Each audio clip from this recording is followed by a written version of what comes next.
این کار اخلاقی در تمام وقتی ما رو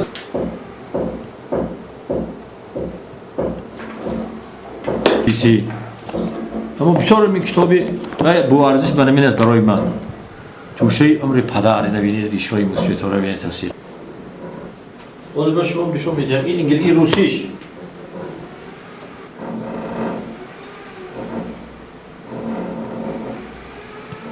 این انگلیسی روسی.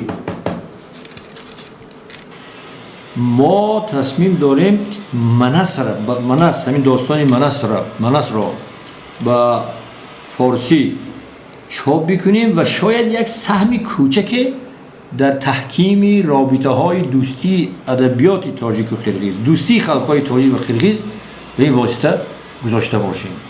اصلا من در این سال گذشته که در مادکن تو بیشکک سرکول جایهای دیگر هم بودم، همه جا میشنیدم که قرقیزها میگفتن که شما تقاهای ما هستید تاجیکان.